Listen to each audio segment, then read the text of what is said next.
You know how that goes. Hey guys, it's Ted Bogert with the Ted Show. We're back. I'm with Jordan Ostroff. Did I do it right, Jordan? Yep, nailed it. Okay, I did it. All right. So Jordan Ostroff, JordanLawFL.com. Down at the bottom there, we're going to talk about how high seas raise all boats, big brothers, big sisters. You know, I got to get that whole door story from you too. So welcome to the show, Jordan. Thanks for coming on. Thank you so much for having me. I got to tell you, man, I got yelled at by multiple people that I didn't know you already. So I'm glad we're able to connect. Well, I'm so glad to know you. I like that. I like it when people say you got to know somebody. You know, it's bad when they say you don't want to know somebody. That's haven't gotten that infamy yet, but yeah. Oh, well, talk to the right people. I'm sure you'll find somebody who'll say that. All right. So I'm excited. I want to talk a little bit about you. People love origin story. Maybe give us a little bit of your background, and then we'll talk about the topic and all of the good things that you're doing in the community. Sure. So I am that idiot that tells you they want to be a lawyer their entire life. Like literally at maybe 3 or 4, I realized if I was going to be a doctor, somebody might die in front of me, and there'd be a better, smaller chance of that happening than me being a lawyer. Even though obviously, like what 4 or 5-year-old knows what a lawyer really does, and honestly, what lawyer really knows what a lawyer does anymore. So I just grew up always wanting it, not realizing what it meant, and then finally realized basically you're just arguing with people and trying to explain to them why you're right, which I can show you a ton of home videos of me doing with my parents, even before I could walk, when I was still toddling. So it's kind of all come together now into running my own firm here in Orlando. What is your practice? So we are mostly a business law firm. We also do personal injury and civil litigation, but for the most part, we're helping business owners protect their business and get it ready to go through all of the craziness that ensues during, pandemics, recessions, hurricanes, Sharknadoes, and anything else that comes up in 2020. Gotta throw that little pop culture in there. I like it, a Sharknado. Tell me what prompted you, because we were talking a little bit before we went live, or maybe as we were going live. You're familiar with Streamyard, so you're out doing some good things. You're putting out content. Tell us what you're working on. Sure. So we started a podcast, I want to say maybe 14, 15 months ago, called Let's Get Up to Business. So as a knockoff to the Milan song, and if you listen to the intro, it's like epic, Asian rock metal music. It's pretty cool. And so we wanted to gear it towards business owners, our business clients. We wanted to provide value to them. So we get business owners and other service providers on and talk about their story, their business. During COVID, we switched it to a Facebook Live show so we can get a little bit more, remote face-to-face contact with people. And we have people kind of telling, how they've changed through this process, what they're doing, all trying to get that great value and a couple of good, writer downers or takeaways for business owners to keep their business rocking and rolling through whatever 2020 and has to throw at us. So as you've heard all those stories, which we both, I love to hear those stories. It's one of the favorite reasons why I do the show, is to hear how people have pivoted and have kind of overcome. Anything that sticks out in your mind that really was like, wow, I can't believe that person was able to do that, or that business was able to pivot like that? Honestly, look, there are certain industries where no matter what you do, you had to pivot.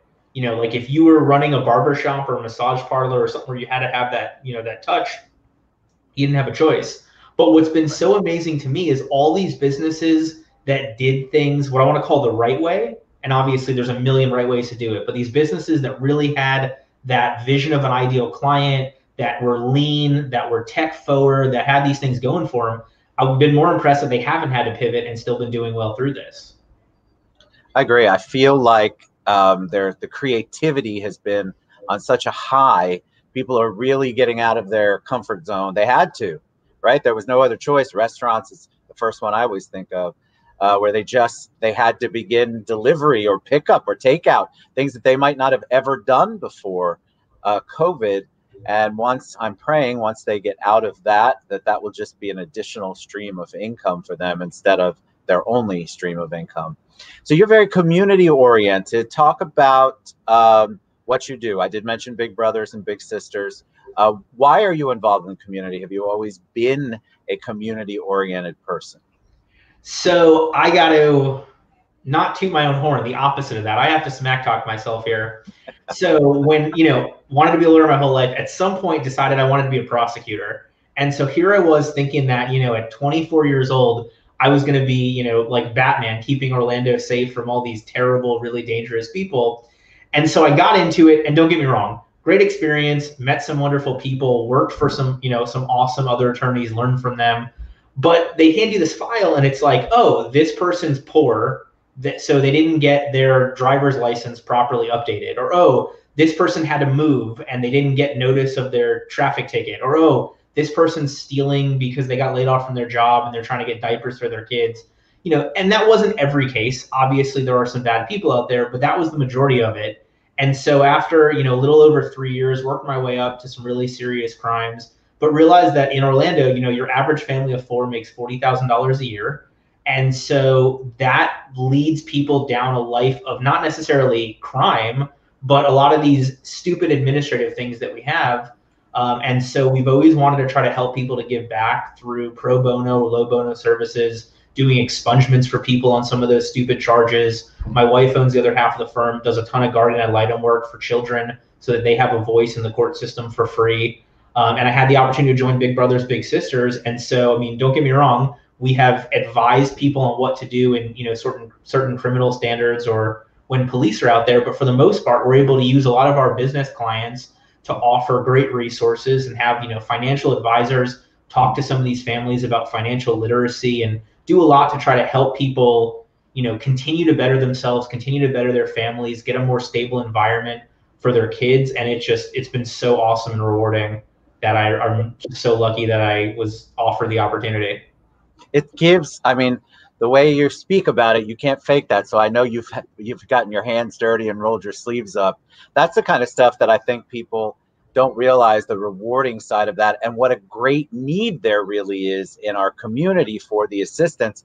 I think I've talked to people who don't do any kind of volunteering, and if not, why? That should be a whole show, or why not? But I feel like that they just didn't know. It wasn't part of their fiber, or wasn't part of their upbringing, or wasn't part of anything. And then once you get involved and you realize the need out there, then it's almost like, well, I can't not do it. Yeah, it's rewarding. I firmly believe selfishly there is no truly altruistic goal, right? Like, we do this because we like it, and obviously helping people, and then you like helping people and you feel good about it and all that. So, I can't sit here and tell you I'm, Mother Teresa, but it's crazy. Like, we have somebody on our board that actually started out as a little in Big Brothers Big Sisters, worked his way up, and is now our chairperson, having gone through the program from both sides, been a little, been a big, and been on the board.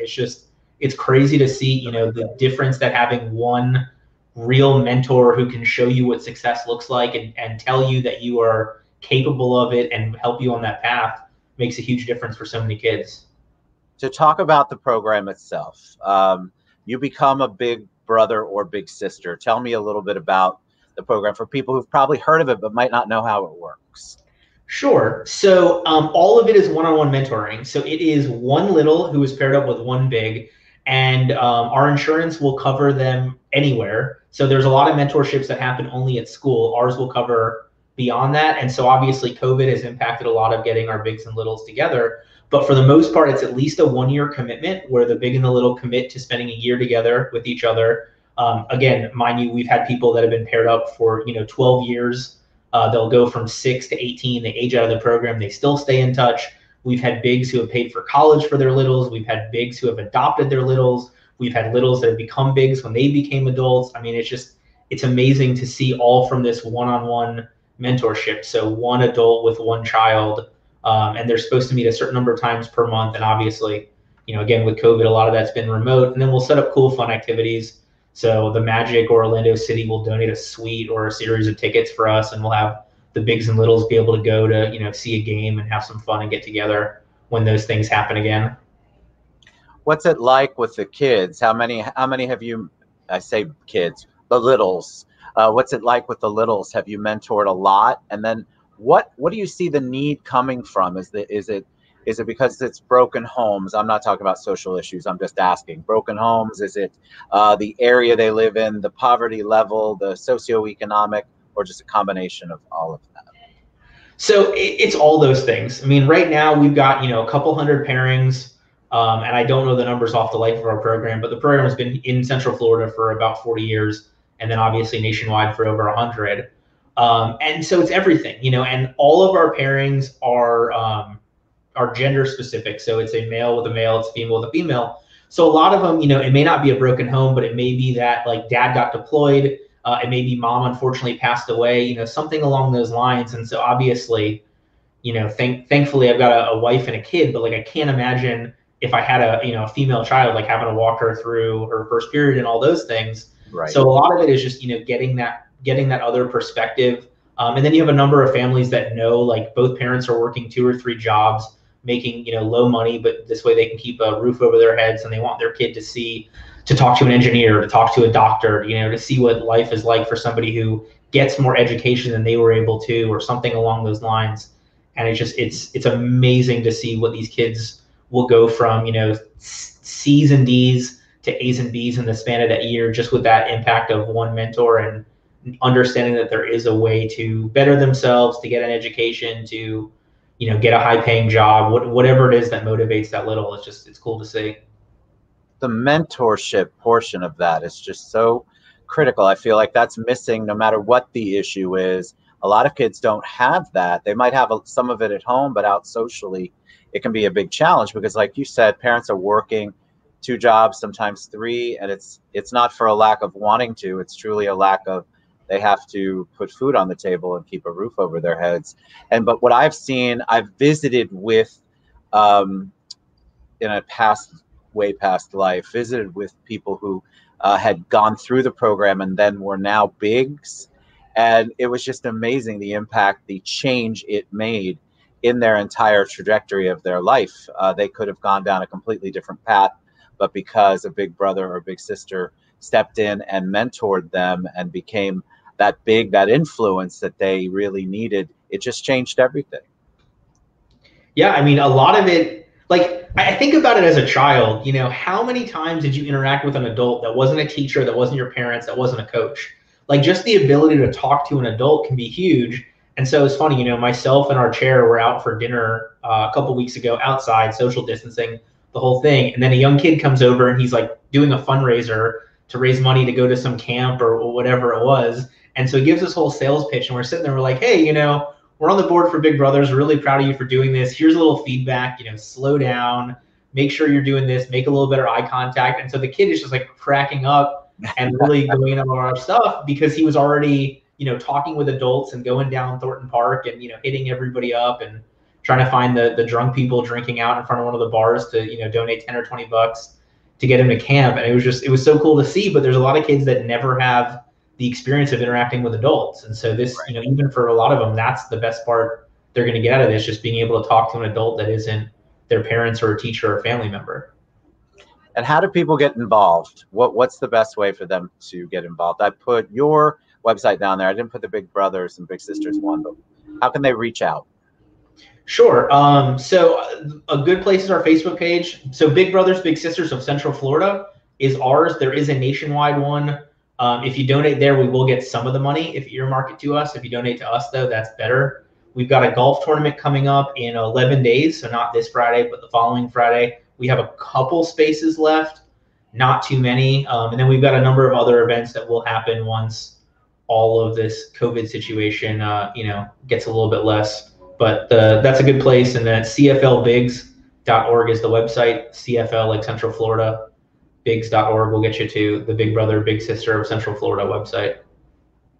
So when you think the word, I want to ask about my last question is definitely has to do with the doors, but I want to ask if when you think of the word hero, because I feel like for so many people, like we just had Barb Stewart post about how she had a big sister growing up, and then when she got old enough, she got a little.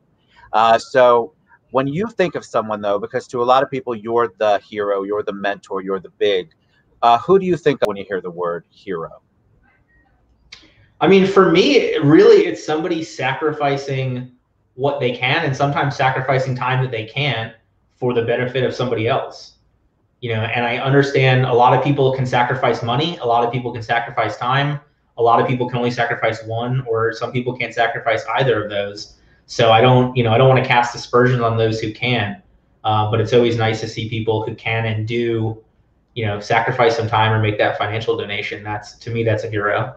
I love it. All right. So one of the three, what we always ask every guest when they sign up to give me 3 things personal about them. I know you are a disc golf player, I believe, but you talked about the Doors on there. And so I just love these little anecdotal stories. So tell me the story about the Doors. Sure. So I want to say I was probably like 3 or 4 years old, and I've got a cousin that's been a professional drummer and now is a teacher and played for like in front of thousands and thousands of people. And so he and my parents got me hooked on classic rock. And so I remember, like Break On Through by the Doors being one of my favorite songs as a kid. And so now, with nothing to do, I've got my kids about 2.5. We installed a swing in the garage. So, because, can't go as many places. And so we'll sit in the garage for probably hours, even though I don't necessarily want to be pushing them on a swing in my own garage for a couple of hours. But we started listening to music. So, we started out with Wheels on the Bus and a lot of the kids songs. And I was like, you know what? I can't listen to, I think Baby Shark's a pretty good song, but like, I can't listen to it for 30 minutes straight. And so I was like, I'm going to try to, play him some real music. I don't know, some adult music. And so he just jumped on Break On Through by the Doors. I don't know if it's from, how it sounds, from the way that I, was singing it to him or whatever. So now he's like, break da do, break da do, break da do. And I'm like, Break On Through. He goes, yeah. So that's his go-to requested song. So that starts off our music singing when we sit him up with the right music. I like it. All right, Jordan Ostroff, thank you so much for being on the show. Thank you for all that you do. You're right, high seas raise all boats. You guys should Google that if you don't know what that means. It's a great saying. Thank you for everything. Big Brothers, Big Sisters, CFL Bigs, is it .org? CFLbigs.org. Yeah, or on Facebook's Big Brothers, Big Sisters of Central Florida will be us. Same on LinkedIn. All right, awesome. Thank you so much, Jordan. You guys reach out and get involved. Here's a way for you to make a huge impact on your community by making an impact on one life at a time. Or if you have monetary donations, trust me, they'll take those too. So whatever you can give, get involved. Thank you, Jordan, for your time. I really appreciate it.